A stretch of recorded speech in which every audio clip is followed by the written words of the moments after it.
Today we're going to talk about the formula for fluids exchange, and this formula is the formula which is used to measure the amount of microcirculation. And as we mentioned last time, it includes the Starling forces, and these are, this is a capillary, and here's the interstitial fluid. So there will be the pressure inside the capillary and the osmotic oncotic pressure inside the capillary. We'll have the pressure at the interstitial fluid side and the osmotic pressure on the interstitial fluid side. And we mentioned that these two forces are pro-filtration, and filtration is the process where the water moves from the capillary to the interstitial fluid. So it's filtered because the pressure will force the liquid to go outside, or the increase in the proteins will increase the concentration here, relatively decreasing the amount of water here, so water will move from this side to that side. This is why filtration occurred, due to such forces. On the other hand, we said that these other two forces are pro-reabsorption, because the pressure here will lead the liquid to go to the other direction, or when the protein's concentration increases inside the capillary, it will relatively decrease the concentration of water, so water will move from higher concentration to lower concentration. Accordingly, due to these relations, the formula is as follows. So Q equals K, which is a constant, and then we have our pro-filtration forces first,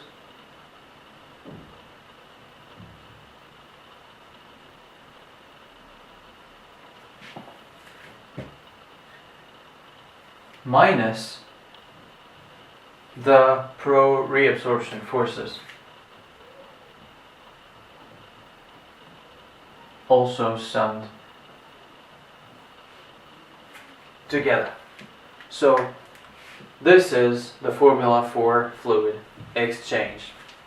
Pro-filtration forces minus pro-reabsorption forces.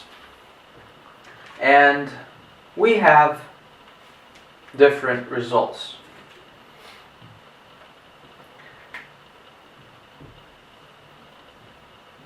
If we have a positive result, then this means that this is pro-filtration, or this means that more filtration occurs than reabsorption. So more fluid gets out from the capillary to the interstitial fluid, other than the fluid that is reabsorbed by the capillary. If the result is negative, this means that there is more reabsorption. And it's very logical, because if this quantity is higher than this one, then the result of course will be positive. But if it's the opposite, if this value is higher than this one, then the result will be negative. So more reabsorption or more filtration. So we will have more filtration, for example, in the glomeruli of the kidney.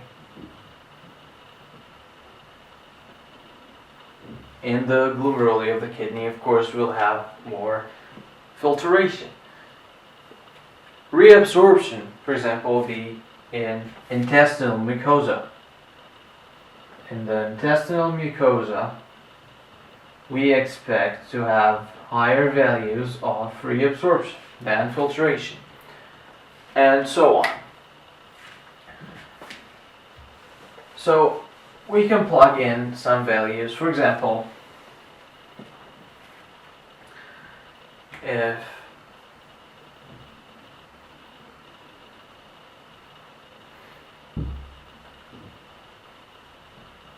usually the value that differs is this one. Of course the other ones can differ, but normally or usually this one is the one that usually is different from one region of the body to the other one. For example, the pressure in the interstitial fluid is -7. The the osmotic pressure in the interstitial fluid is 5, and the osmotic oncotic pressure inside the capillary is 28. So if we put here, for example, 30, and we plug in the values here, so we will have 30 plus 5 minus -7 plus 28. This will give us 35 minus 21 and give us positive 14. So this means that it's pro-filtration because it's a positive value. Or if we got here at 10, for example, we'll have 10 plus 5 minus -7 plus 28. So we will have 15 minus 21, so we will get -6. So in this case it's a negative value, so it's pro-reabsorption. And this is the formula for fluids exchange. I hope it's clear for you, and until the next time, I thank you for watching and see you.